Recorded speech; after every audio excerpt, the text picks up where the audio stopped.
So the geneticists are now saying, and many others are now saying, that man must take the course of his evolution into his own hands. He can no longer trust the wiggly, random, and unintelligible processes of nature to develop him any further, but he must interfere with his own intelligence and through genetic alterations breed the kind of people who will be viable for human society, and that sort of thing. Now this, I submit, is a ghastly error, because human intelligence has a very serious limitation. That limitation is that it is a scanning system of conscious attention which is linear.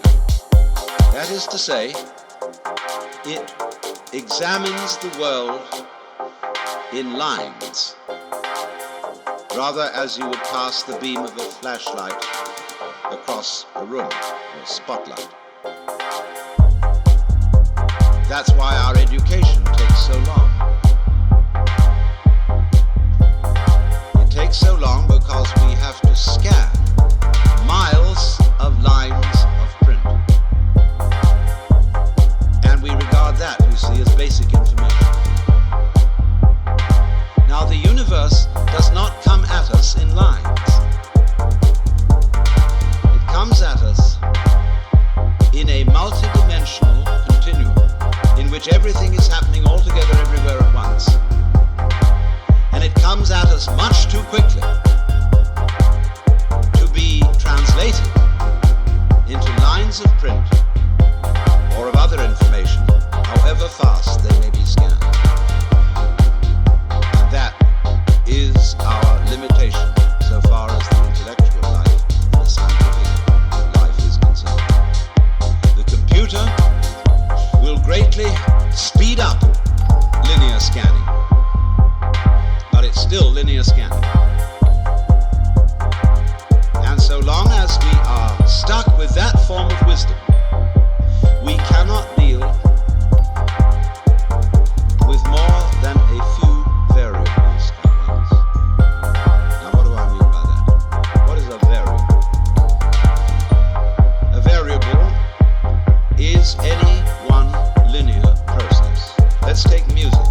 When you play a Bach fugue, and there are four parts to it, you have four variables. You have four moving lines, and you can take care of that with two hands.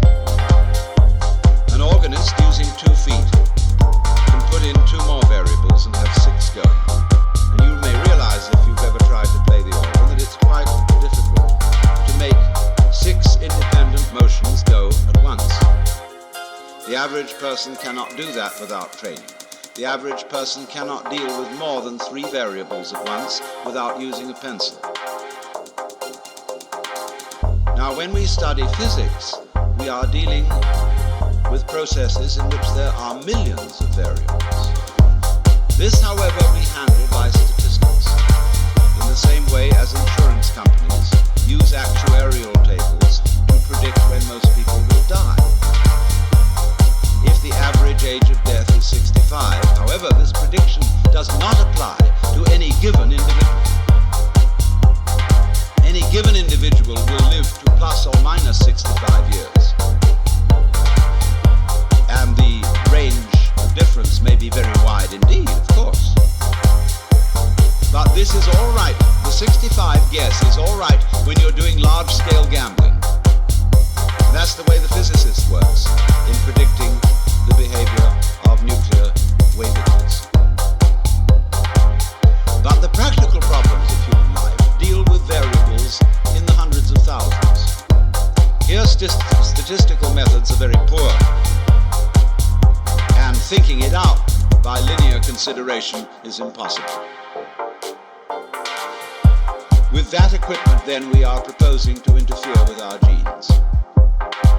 And with that equipment also, be it said, we are trying to solve our political, economic, and social problems. And naturally, everybody has the sense of total frustration the individual feels, what on earth can I do? We do not seem to know a way of calling upon our brains, because our brains can handle an enormous number of variables that are not accessible to the process of conscious attention. Your brain is now handling, or your total nervous system to be more accurate, your blood chemistry, the secretions from your glands, the behavior of millions of cells. It is doing all that without thinking about it. That is to say, without translating the processes it is handling into consciously reviewed words, symbols, and numbers. Now, when I use the word thinking, I mean precisely that process, translating what is going on in nature into words, symbols, or numbers. Of course, both words and numbers are kinds of symbols. Symbols bear the same relation to the real world that money bears to wealth. You cannot quench anybody's thirst with the word water, just as you cannot eat a dollar bill and derive nutrition. But using symbols and using conscious intelligence, scanning, has proved very useful to us. It has given us such technology as we have. But at the same time, it has proved too much of a good thing. At the same time, we've become so fascinated that we confuse the world as it is with the world as it is thought about, talked about, and figured about. That is to say, with the world as it is described. And the difference between these two is vast. And when we are not aware of ourselves, except in a symbolic way, we are not related to ourselves at all. We're like people eating menus instead of dinners. And that's why we all feel psychologically frustrated. So then we get back to the question of what do we mean by I?